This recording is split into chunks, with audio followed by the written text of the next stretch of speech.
नमस्कार दोस्तों, आपका बहुत बहुत स्वागत है एक कदम अध्यात्म की ओर में। मकर संक्रांति भारत के प्रमुख त्योहारों में से एक है। मकर संक्रांति पूरे भारत में विभिन्न रूपों में मनाया जाता है।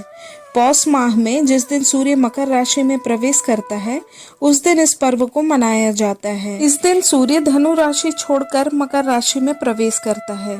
भारत में इसे अलग अलग जगह अलग अलग नामों से जाना जाता है, लेकिन यह त्योहार एक ही होता है।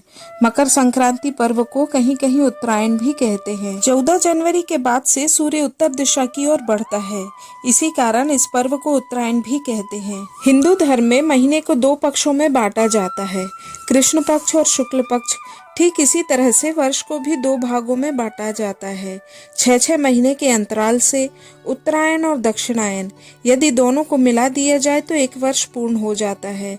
मकर संक्रांति के दिन से सूर्य की उत्तरायण गति प्रारंभ हो जाती है, इसलिए मकर संक्रांति को उत्तरायण भी कहते हैं। मकर संक्रांति का उत्सव भगवान सूर्य की पूजा के लिए समर्पित है।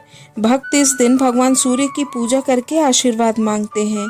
इस दिन से वसंत ऋतु की शुरुआत और नई फसलों की कटाई शुरू होती है।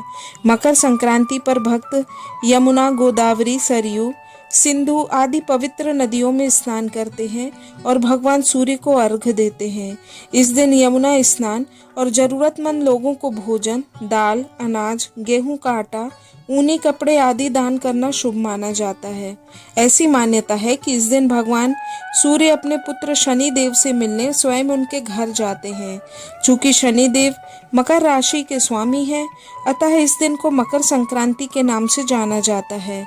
मकर संक्रांति के दिन ही गंगा जी भागीरथ के पीछे पीछे चलकर कपिल मुनि के आश्रम से होती हुई सागर में जाकर मिली थी। कई स्थानों पर इस त्योहार पर पतंग उड़ाने की परंपरा प्रचलित है। लोग दिन भर अपनी छतों पर पतंग उड़ाकर हर्षोल्लास के साथ इस त्योहार का मजा लेते हैं। विशेष रूप से पतंग उड़ाने की प्रतियोगिताएं भी आयोजित की जाती हैं। सनातन धर्म एकमात्र ऐसा धर्म है जो विज्ञान पर भी आधारित है।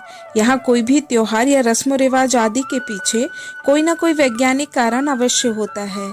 मकर संक्रांति का भी वैज्ञानिक कारण होता है। पूस मास की सर्दी के कारण हमारा शरीर कई तरह की बीमारियों से ग्रसित हो जाता है, जिसका हमें पता भी नहीं चलता। ये बीमारियां अंदर ही अंदर हमारे शरीर में फैल जाती हैं। इस मौसम में त्वचा भी रूखी हो जाती है, इसलिए जब सूर्य उत्तरायण होता है तब इसकी किरणें हमारे शरीर के लिए औषधि का काम करती हैं और पतंग उड़ाते समय हमारा शरीर सीधे सूर्य की किरणों के संपर्क में आता है, जिससे अनेक शारीरिक रोग जो हम जानते भी नहीं हैं वे स्वयं ही नष्ट हो जाते हैं। मकर संक्रांति की आप सभी को बहुत बहुत शुभकामनाएं। आशा है वीडियो आपको पसंद आई होगी। कृपया इसे लाइक, शेयर और सब्सक्राइब जरूर करें। धन्यवाद। जय सूर्य नारायण।